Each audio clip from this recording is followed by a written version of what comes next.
తట్టుకోలేక క్షణం తొందరపడి మాట్లాడాను. తర్వాత చాలా రకాలుగా ఆలోచించాను.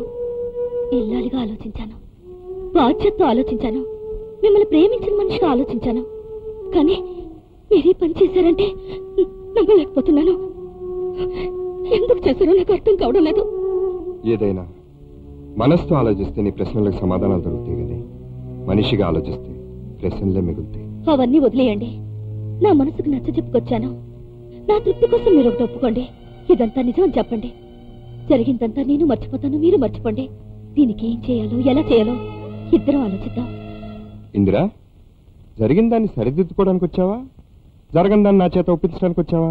అది కాదండి, నన్ను అర్థం చేసుకోండి. అర్థమైంది. నన్ను ఇక్కడి నుంచి గంటేస్తే నువ్వన్నీ తులిపేసుకుని ఇక్కడ చేరిపోతావు అన్నమాట. నువ్వు బయటకు వెళ్తే నీకు కలెక్టర్గిరి అయినా ఉందమ్మా. నాకు మీ ఆయన తప్ప ఇంకెవరూ లేరు. అయ్యో, నాకు మా ఆయన తప్ప ఇంకెవ్వరూ లేరు. ఇదిగో నువ్వు పని చెయ్యి, ఇంకో కలెక్టర్ని చూసి కట్టుకో. ఇద్దరూ కలిసి చక్కగా ఒకే ఆఫీస్ లో పనిచేసుకోవచ్చు. నా గురించి మాట్లాడి నువ్వెవరా? Mind your tongue. టంగు టెంగు అని ఇరుచు పడిపోకమ్మా. టెంగురంగా ఏరమ్మా. మళ్ళీ ఇక్కడికి ఎందుకు వచ్చావు? ఆ రోజు నట్టింట్లో అమ్మ కూతుళ్ళిద్దరు అమ్మ శక్తుల్లాగా ఇరుచుకు పడిపోయారుగా ఇతగాని మీద. మళ్ళీ ఏ మొహం పెట్టుకుని వచ్చావమ్మా ఇక్కడికి? ఇదిగో మనిషి, వేడి వేడిగా క్యారెట్ తీసుకొచ్చాను. ఇద్దరం కలిసి 4 ముద్దలు తిన్నావురా. ఇవన్నీ నువ్వేం పట్టించుకోకు. ఆవిడ కలెక్టర్ అయితే నేను కలెక్టర్, మావిడకైతే ఆవిడ పెట్టిందాన్ని. రా, ఇదిగో ఇటు రండి. ఆయన నేను మళ్ళీ పెళ్లి సినిమాకి వెళ్తున్నాం. వెళ్ళి 2 టికెట్లు తీసుకురండి. మళ్ళీ పెళ్లి సినిమాకి వెళ్ళి చూడాలా? కనపట్టాలా? ఈడ మాకు తేలుతున్నాయి. ఎట్టా ఎల్రా, అట్ట కూర్చోండి. నువ్వురా. చూడండి, నేను ఇక్కడికి వచ్చింది ఆఫీస్ పని మీద. ఎవరినైనా పంపితే వేరేగా చెప్పొచ్చని నేనే చెప్పడానికి వచ్చాను. ఈ కాలనీ సైట్కి మీరు డబ్బు కట్టాల్సిన టైం అయిపోయింది. మేమిది హ్యాండ్ ఓవర్ చేసుకోవాలి. ఈ విషయంలో మీరేమైనా గొడవ పెట్టుకోదలిస్తే పోలీసులు వస్తారు, లాఠీ చార్జ్ జరగచ్చు. అలా జరగకుండా ఈ కాలనీ వాళ్ళని మీరు అదుపులో పెడతారని హెచ్చరించడానికి వచ్చాను. అర్థమైందా? అర్థమైంది. మీరు ఇక్కడికి వచ్చింది ఈ విషయం చెప్పడానికి మాత్రం కాదని. అవును, నిజమే. మళ్ళీ మన బంధాన్ని బ్రతికించుకుందామని ఆఖరి ఆశతో వచ్చాను. ఈ బరి తెగించిన దాన్ని ఇంకా మీ పక్కనే పెట్టుకున్నారని చూశాక ఆ ఆశ కూడా చంపుకుని వెళుతున్నాను. ఆగో, చంపుకెళ్తే సరిపోదు కలెక్టర్ గారు, తెంపుకెళ్తేనే తెగుద్ది. అయినా కుర్రాడు ఎర్రగా బుర్రగా ఉన్నాడని కట్టేసుకోవడమేనా? నా వ్యక్తిగత విషయాల గురించి మాట్లాడద్దు. కావాలనుకున్నాను, కట్టుకున్నాను. కాదనుకుంటే కన్నెత్తి కూడా చూడను. ఆహా, అతనంత చేదైనప్పుడు అతను కట్టిన తాళి మాత్రం ఎందుకమ్మా? నువ్వేమో అతను వద్దనేసుకున్నావు. నాక అతను తప్ప వేరే దిక్కే లేదు. నీ మెళ్ళో తాళి తీసి నాకు ఇచ్చావంటే నీ ముందే అతని చేత 3 ముళ్ళు వేయించేసుకుంటాను. నీ బరువు తీరిపోద్ది, నా బతుకు నిలబడదిగా. ఏది తాళివు? ఓహో, నిజమే. నీ తాళి నువ్వే తీసిస్తే బాగోదని ఆలోచిస్తున్నావా? నేనే తీసుకుంటానులే.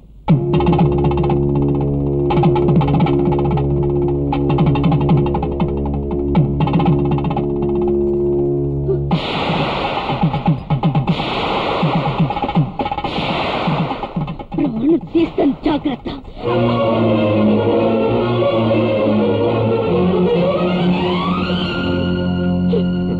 ఈ ప్రపంచంలో సముద్రం చెలియల కట్టని ఆడది సంస్కారాన్ని దాటడం లేదు కాబట్టి ఈ జాతి ఇంకా గౌరవంగా బతుకుతుంది.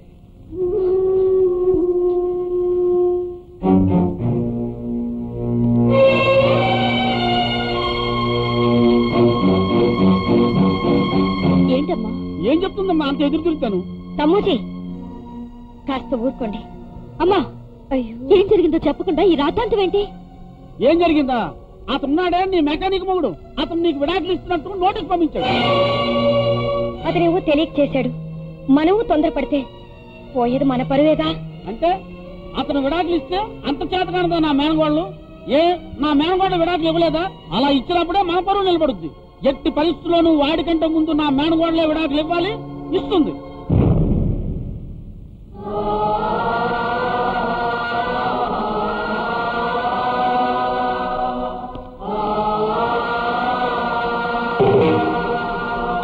విడాకుల దాకా వచ్చింది కనుక దాన్ని ఎలాగైనా సరే వీడికి ఇచ్చి కట్టాలి. ఏమంటావు? అమ్మ ఒప్పుకోదు, కూతురు ఒప్పుకోదు అని ఈ బొమ్మ చెబుతుంది. వీడెక్కడా?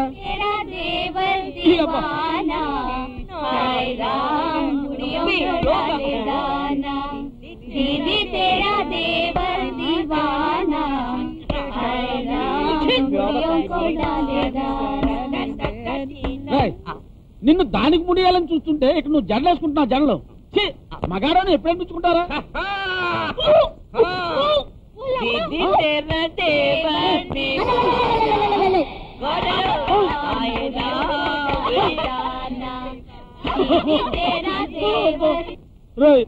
అక్కడ అమ్మాయిని చూడరా అంటే అర్థం చూసావు, ఇక్కడ అమ్మాయి దగ్గర ట్రైనింగ్ అవరా అంటే అమ్మకే ట్రైనింగ్ ఇచ్చావు. ఏంటి? చిన్న పిల్లడు కుక్క పెట్టి ఎడుతుంటే అయితే వరుసలు మార్చేస్తావా? ఊరుకోబెట్టడానికి ఊ అన్నాను, మరి నేను ఉసుకో అన్నాను, మరి నన్ను ఇదేం కలపరా నీకు? అక్కడ తల్లి కూతురు తలంచడానికి ఒక సొరంగం తవ్వాను. ఆడదాన్ని వంచడానికి అదే గొప్ప సొరంగమని ఈ బొమ్మ చెప్తుంది. దాని అమ్మ కూడా చెప్పుద్ది. రా ఏమి నాకు పుల్ల పుల్లగా మామిడికాయలు తినాలనిపిస్తుంది. పుల్ల పుల్ల చింతకాయలు ఉంటాయి, వాడాలు, గారెలు, మరమరాలు. ఈ కొట్టి ఇప్పుడు ఎట్టావు? లాస్ట్ పేమెంట్ ఇచ్చిన మన్నాడు ఇట్టా, మొత్తం ప్రాపర్టీ అంతా ఇట్టా, ఒక్కసారి కూడా టింకు మళ్ళా. కనీసం నీకు పుట్టుపోయే బిడ్డకు ఫాదర్ నేనని చెప్పు, పబ్లిక్ లో పొరవైనా నిలబెడతామ్మా. ఇదిగో సెట్ బాయ్య, 100 రూపాయలు ఈ కూలీ డ్రింకులు తెస్తాను. నువ్వు నేను తెస్తా.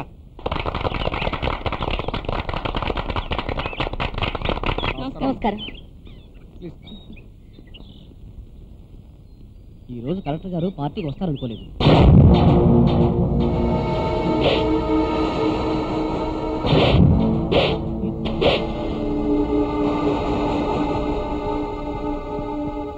ఇలాంటి పరిస్థితుల్లో నేను తప్పితే నేను ఇంకెవరు వదలుస్తారు ఇందిరా? ఏనుగు వీపు మీద దోమ కరిస్తే అది దోమకే నష్టం, కాని ఏనుగు ఎంత మాత్రం కష్టం కాదు. నేను కొండను తవ్వి ఎలుకను తెస్తాను, పులి పాలతో కాఫీ చేస్తాను, నీకోసం ఏమైనా చేస్తాను, సరేనా? ఇంకా ఎందుకురా? ఆయన వాళ్ళు చాలదా? అమ్మా ఇందిరా, అయిందేదో అయింది, వాడినైనా పరుగా బతిని అమ్మా. ఒక్కగానొక్క కొడుకు, అమ్మలేని నా కొడుకు, వదిలే అమ్మా. చెప్పేది ఏంటమ్మా కొత్తగా తవ్వే సొరంగం? నువ్వు ఆ మెకానిక్ తో గొడవపడి విడాకులు ఇచ్చింది నీకు మా అబ్బాయికి తప్పుడు సంబంధం ఉండబట్టే కదా. మా ఇద్దరికి అక్రమ సంబంధం ఉంటే మాత్రం ఇలా 10 మందిలో చాటి చెప్పాలా? ఒక ఆడదాని జీవితం ఏమైపోతుంది రా? అది కోటిస్తాలు కూతుర్రా. ఒక మొగ్గుని విడిచిపెట్టినా అమెరికా నుంచి 100 మందిని తీసుకొచ్చి చేస్తారా వాళ్ళమ్మ. కానీ నీకు దానికి అక్రమ సంబంధం ఉందని లోకంగా తెలిస్తే అమలాపురంలో కూడా ఎవర్రా నీకు పిల్లని? చూడండి, మీరందరూ అనుకున్నట్టుగానే మా ఇద్దరికి చాలా కాలంగా సంబంధం ఉంది. కానీ ఆ మెకానిక్ తో పెళ్లి జరిగిపోయింది. ఇష్టం లేని పెళ్లి చేశారు కాబట్టి తను విడాకులు తీసుకుంది. అందుకే మేమిద్దరం మళ్ళీ పెళ్లి చేసుకోబోతున్నాం. నువ్వు మళ్ళీ పెళ్లి చేసుకుంటా? లేకుండానే చచ్చిపోతానన్నా. మా ఆవిడ కరెక్ట్. ఇంకా మా ఆవిడేంటి బాబు? ఏ మనిషి, ఈ సంగతి తెలుసా నీకు? మీ ఆవిడ అదని ఇదని అలాంటిదని అందరూ చెప్పుకుంటున్నారు. బాగానే అయిందిలే, నిన్న అలా అన్నందుకు, దానికి ఇలా అయినందుకు నీకు చాలా సంతోషంగా ఉంది కదా?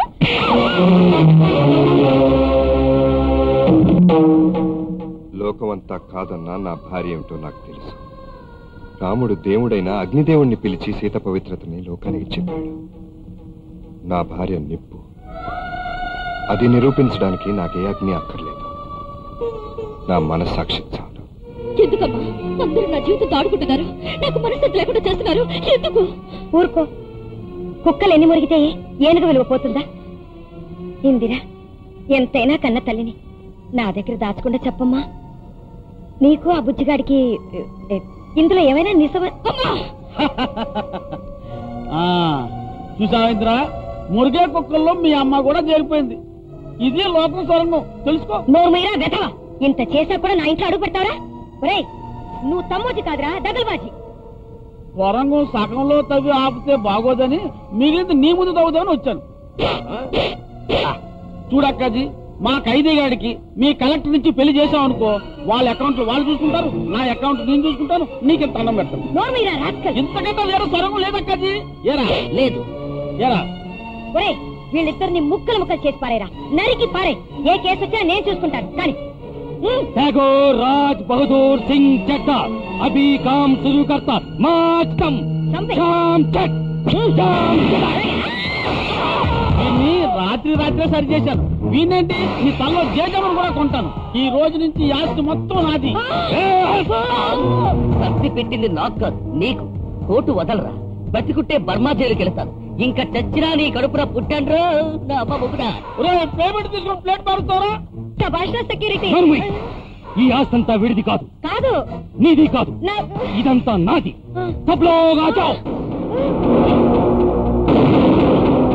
ఈ రోజు నుంచి ఇల్లంతా నా జమాబందీలో ఉంటుంది. ఒరే, అందరూ నా సొమ్ము తిని నాకే ఎదురు తిప్పుతారంట.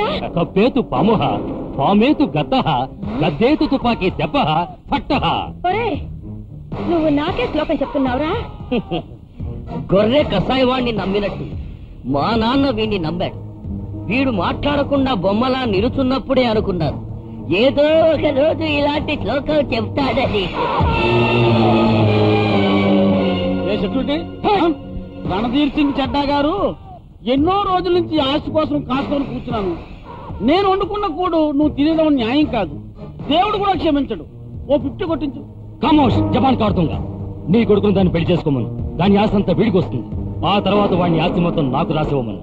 ఆస్తి నాది, ₹1 కోటి నీకు. సంజయ్, సర్లేరా బాబు, ఎగిరిపోయిన గువ్వల కన్నా ఎంగి మెతుకులే బెటర్ అని నువ్వు పెట్టే షరతులన్నిటికి నేను ఎగిరి. సిగ్గులేనివాడా, ఒరే, నిన్ను సెక్యూరిటీగా పెట్టుకున్నందుకు ఇంత అన్యాయం చేస్తాను. అన్నాజీ, తమ్ముజీ, కొంచెం తప్పుకోండి. అలాగే. అక్కాజీ, రేపు మా బుజ్జిగాడికి మీ అమ్మాయి ఇందరికి పెళ్ళని నువ్వే స్వయంగా అందరికి ఫోన్లు చేయాలి. నువ్వే శుభలేఖలు పంచాలి. ఇది క్లైమాక్స్ అని ఎవ్వరికీ తెలియకూడదు. అలా తెలిసిందా నీ కూతురికి అన్ని లాంఛనాలతో అంతిమయాత్ర జరుగుతుందని మా అన్నాజీ గారి తత్వానికి అర్థం. ఫోన్ చేయి తొందరగా.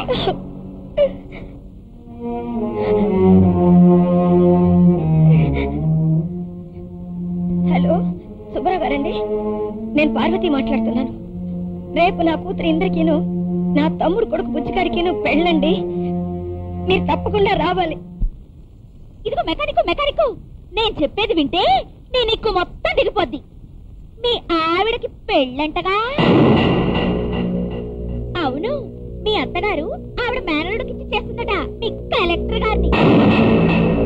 ఇప్పుడు ఆవిడ కలెక్టరే, కానీ మీ ఆవిడ కలెక్టర్ కాదు. కలెక్టర్ గానే ఉంది, ఆవిడ మాత్రం 2 అయింది. ఈ రోజు వరకు మీ ఆవిడ, రేపటి నుంచి ఇంకొకరు ఆవిడ. ఏ దెప్పుతున్నానని బాధగా ఉందా? బాధపడాలి, ఇంకా బాధపడాలి. నీ వల్ల నేనెంత నరకం అనుభవించానో అంతకన్నా నరకం నువ్వు అనుభవించాలి. అందుకే మిమ్మల్ని ఇద్దరిని విడదీసే ఉద్యోగం తీసుకున్నాను. మీ అత్తగారి మిమ్మల్ని ఇద్దరిని విడదీయాలని ఈ నాటకం ఆడటానికి నాతో బేరం కుదుర్చుకుంది. కానీ ఇందులో నా స్వార్థం కూడా ఉందని ఆవిడకి తెలియదు. మమ్మల్ని విడదీయటంలో నీ స్వార్థం ఏంటి? నన్ను ప్రకాష్ ని విడదీసావు కనుక. ప్రకాష్ ప్రేమించింది నిన్న? అవును, మా పెళ్లి రేపనగా ఆయన జైలు పాలు చేసి నాకు కాకుండా చేశావు. మా గుండెలు పగిలిపోయేలా చేశావు. అందుకే నీ పెళ్ళాన్ని నుంచి అన్నప్పుడైనా మేము పడ్డ క్షోభ నీకు అర్థం కావాలని నేను ఇలా చేశాను. నువ్వు ఇంతకన్నా కుమిలి ఏడవాలి, ఆత్మహత్య చేసుకోవాలి. నీ పెళ్ళా మెళ్ళో ఇంకొకటి తాళి కట్టడం చూసి నువ్వు చావాలి. నేను చెప్పేది విను. నువ్వు నన్ను అపార్థం చేసుకుంటున్నావు. ప్రకాష్ బతుకుండడం కోసం నీ అలా చేయాల్సి వచ్చింది. అందుకే అతను ఇంకా బతుకున్నాడు. ఆకాశానికి నిచ్చెన వేయాలనుకోవటం, చుక్కల్ని కోసి గాలి మేడలు కట్టాలనుకోవటం దురాశరా అని వాడికి ఎన్నోసార్లు చెప్పాను.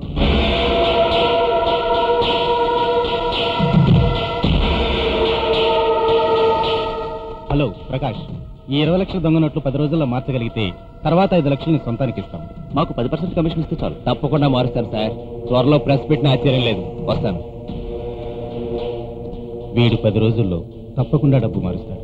ఆ డబ్బు తీసుకుని వీటేసేద్దాం. అవును, ఆ తర్వాత వీడు బతుకుండటం మనకే ప్రమాదం. 5 రోజుల నుంచి బ్రాకెట్ కలెక్షన్ కట్టట్లేదేంటి? కడతాం లేవా. ఎక్కడ పోతాం? ఎక్కడికి పోతావా? నువ్వెక్కడికి పోతావో మాకు అనవసరం. ముందు కలెక్షన్ కట్టు. నోరు మొయ్యండ్రా బేకారు నా కొడకలారా.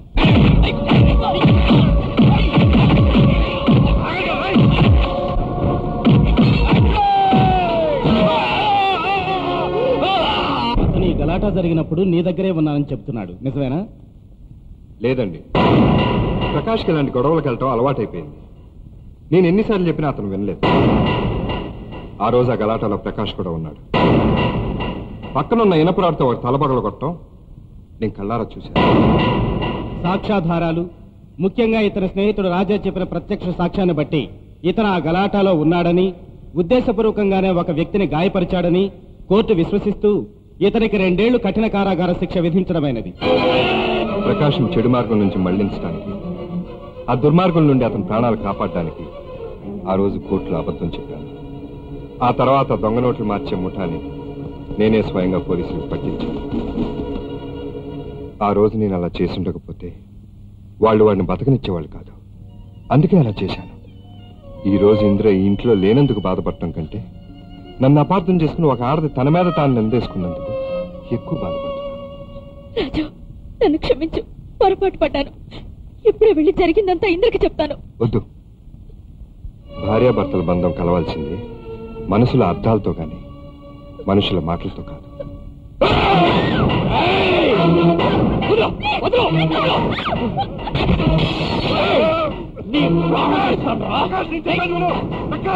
ద్రోహి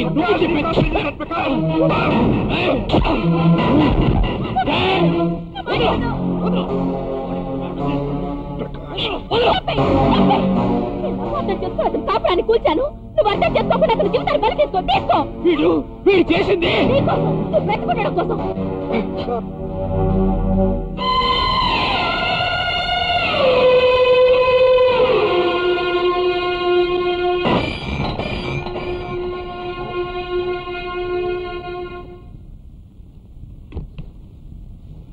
ఏమండి, ఏమిటి మొహాలా పెట్టుకున్నారు?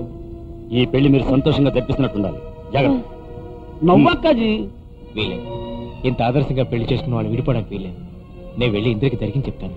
వద్దు, మీరు వెళ్తే ఇంద్రని కలవనివ్వరు. ఎందుకు కలవనివ్వరో చూస్తాను. చెప్పేది వినండి. నేను ఇంకా వాళ్ళ మనిషిని వాళ్ళు అనుకుంటున్నారు.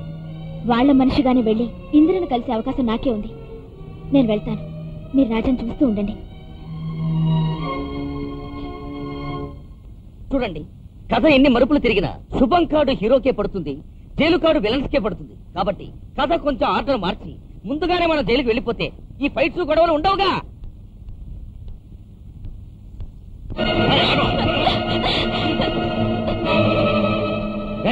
నువ్వు ఇక్కడికి ఎందుకు వచ్చావు? ఫైనల్ సెటిల్మెంట్ కోసం వచ్చిందేమో. చూడమ్మా, ఇప్పుడు గవర్నమెంట్ మారిపోయింది. పార్వతీ పండిట్ గారి గవర్నమెంట్ కూలిపోయి సెక్యూరిటీ గవర్నమెంట్ వచ్చింది. ఇప్పుడు ఆయన చేయాలి ఫైనల్ సెటిల్మెంట్. నేనే సెటిల్మెంట్ కోసం రాలేదు. ఒక రోజు ఇందిర నా దగ్గరకు వచ్చి నువ్వేమైనా చేసుకోవచ్చు, కానీ నన్ను నా భర్తని విడతీయలేవని పోస్ట్ కొట్టి నన్ను అవమానించింది. ఈ రోజు దానికి ఇంకో పెళ్లి జరగబోతుంది కాబట్టి దాని దగ్గరికి వెళ్ళి నే మెళ్ళో 2వ తాళి కట్టిస్తున్నాను, నువ్వు ఓడిపోయావని ఆవిడ గారికి చెప్పడానికి వచ్చాను. పెళ్లి మేము కూడా చెప్పామని చెప్పు. అడిగాను. ఏంటో వచ్చేవాళ్ళు వస్తున్నారు, పోయేవాళ్ళు పోతున్నారు. ఇది పెళ్లి మండపం కాదు, పెద్దాపురం రోడ్డులా తయారైంది. నోర్మయ్య, ఏంటి చెప్తున్నా? నీ గురించి నాకు తెలుసు. నేను ఇంకో పెళ్లి చేసుకుంటే చూద్దామని వచ్చావా? చావు నేను చస్తాను గాని నా మెళ్ళో ఇంకో తాళి కట్టించుకోను. మనుషులు చచ్చిపోయి మమ్మతలు గుళ్ళపై సమాధులైపోతే నవ్వే పిశాచలే మీరు. కాదు, నువ్వన్నట్టు పిశాచలా మనుషుల్ని పీక్కు తినేది, మిమ్మల్ని విడదీసే ఉద్యోగం నాకిచ్చింది నిన్ను కన్న నీ తల్లి. అమ్మాయి, స్వరంగం ఎలా తవ్వాలో నేను ఒకే మాటలో చెప్తాను. ఆ మెకానిక్ ని మా కలెక్టర్ ని విడదీయాలి. దానికి నువ్వు ఆ రాజాగాడి ఒంపుడు గత్తోని మా ఇంద్రని నమ్మాలి. వాళ్ళిద్దరూ ఛీ అనుకున్న రోజు 1,00,000 రూపాయలు ఇస్తాను. విడిపోయి విడాకులు తీసుకున్న రోజు 5 లక్షలు ఇస్తాను. అతని చుట్టూ ఇంత నాటకం జరుగుతుందని తెలుసుకోకుండా నువ్వు అతనికి అన్యాయం చేశావు. నిన్ను తన చేతి కీలు బొమ్మని చేసి నీ చేత అతని మీద నిందలు వేయించి నీ తల్లి అతనికి అన్యాయం చేసింది. అతని మంచితనాన్ని అర్థం చేసుకోకుండా అర్థం లేని ద్వేషంతో నేను అతనికి అన్యాయం చేశాను. ప్రపంచమంతా నిన్ను పతిత అన్నా అతనొక్కడే నువ్వు నిప్పు లాంటి దానివని నీ తరపున నీతిగా నిలబడ్డాడు. అలాంటి భర్త ఈ ప్రపంచంలో దొరకడం ఆడదాని అదృష్టం. కానీ ఇప్పుడు తన పక్కన నా అనే వాళ్ళెవరూ లేరు. అతను ఇప్పుడు చావు బతుకుల మధ్య ఉన్నాడు.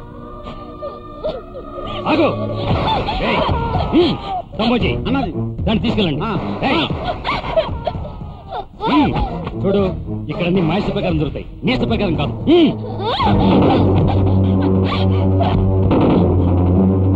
నీ వెనకాల ఎంత స్వరంగా ఉందా అమ్మాయి యాక్టింగ్? నిన్ను మాట్లాడమన్నా నడు.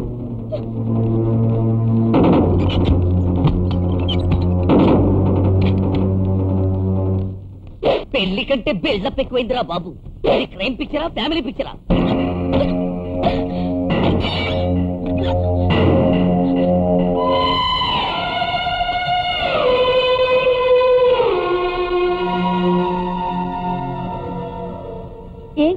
నాకు అర్థం కావట్లేదు ఇందిరా. కసాయి వాడి దగ్గరికి కన్న కూతుర్ని పంపి దగ్గరుండి తల నరికించేంత ధైర్యం ఉంది నీకు. నువ్వెందుకు భయపడతావు? భయపడకమ్మా. కన్న తల్లి కూడా తన కూతురి జీవితంతో ఇంత నాటకం ఆడుతుందని నాకిప్పుడే అర్థమైంది. నిజాలు దాచి ఆయన నాకు దూరం చేశావు. నిందలు వేసి మా కాపురాన్ని విడాకులు చేశావు. నిన్ను చూసి ప్రతి ఆడది సిగ్గుపడుతుంది. తల్లిగా నిన్నెందుకు గౌరవించాలి? అమ్మా నిన్నెందుకు పిలవాలి? నా కడుపులో బిడ్డ నీ చేతులతోనే చంపావు. ఆ రోజు నేను నరకం అనుభవించాను. ఆ నరకం ఎంత భయంకరమైందో నీకు తెలియాలి. నీ కన్న కూతురు నీ కళ్ళ ముందే చస్తూ ఉంటే చూస్తూ ఆ నరకం నువ్వు కూడా అనుభవించాలి. నా చావు చూసి నువ్వు మారకపోయినా మన కథ విని ఇంకో తల్లి ఇంకో బిడ్డ జీవితం పాడు చేయకుండా ఉంటే చాలు.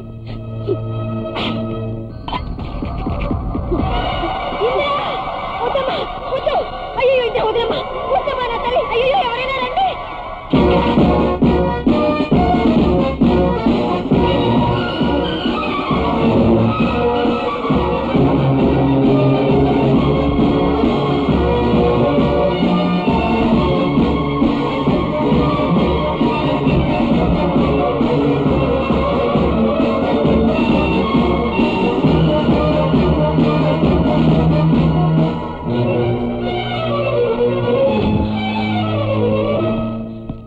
ఏంటి ఏమైంది? ఇందిర ఇష్టమయ్యా పెళ్లి చేసుకోవడం లేదు. అక్కడ వాళ్ళందరూ తల్లి కూతుళ్ళని భయపెట్టి దౌర్జన్యంగా అమ్మాయికి పెళ్లి చేస్తున్నారు. ఇందిర చూడడానికి కూడా సిద్ధమే కానీ ఆ పెళ్లి మాత్రం చేసుకోదు.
నేను నా బిడ్డ అమాయకురాలు చచ్చిపోతుంది బాబు.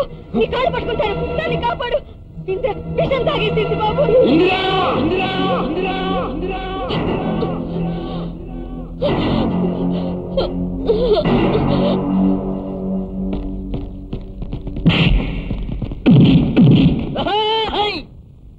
శుక్లాంబరధరం విష్ణు శశివర్ణం చెప్తే శుక్లాంబరధరం విష్ణుమయ్యా. అక్కడ ఫైట్ జరుగుతుంటేను బయటికి వెళ్తాను దారిటో చెప్తారా బాబు? బయటికి వెళ్ళడానికి దారి తెలిస్తే నేను ఇక్కడెందుకుంటాను?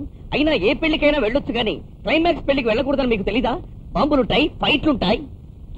చూస్తాను దారి దొరకపోతే గోచి బిగించేస్తాను. నువ్వు గోచి బిగించడం కాదు, ఇప్పుడు నేను నీ పిల్లక బిగిస్తాను.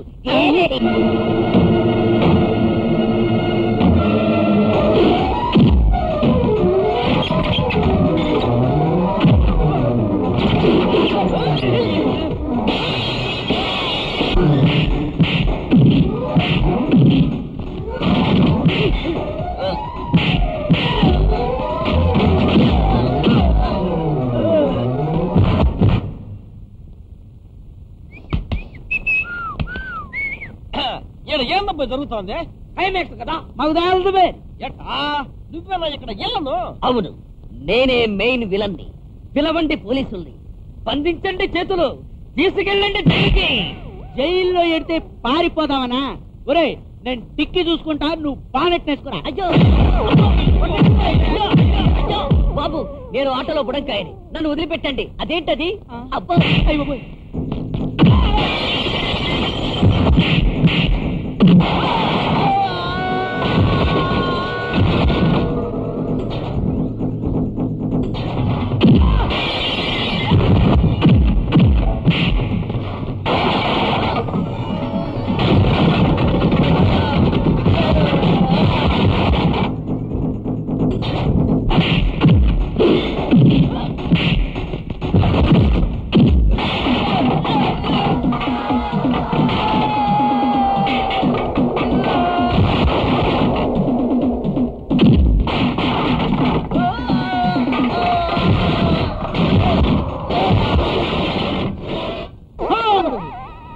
నాన్న, మన కురువంశం కూలిపోయింది.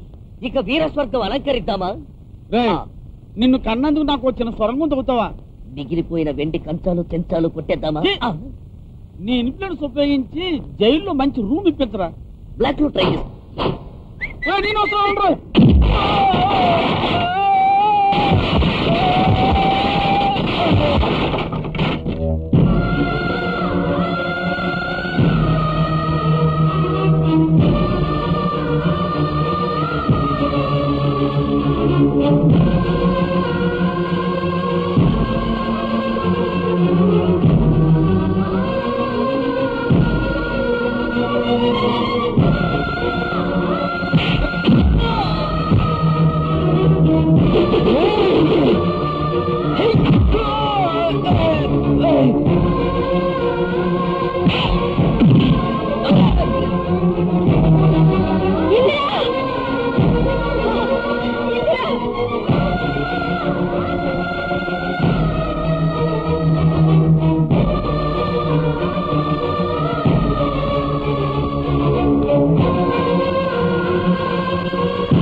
ప్రళయం వచ్చినప్పుడు ఎమర్జెన్సీ రావచ్చు, ప్రపంచాల మధ్య ఎమర్జెన్సీ రావచ్చు, ప్రజాస్వామ్యంలో ఎమర్జెన్సీ రావచ్చు.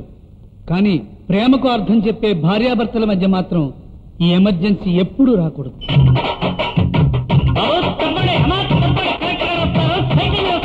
తప్పుకోండి బాబులు, మా కలెక్టర్ అమ్మ వస్తున్నారు.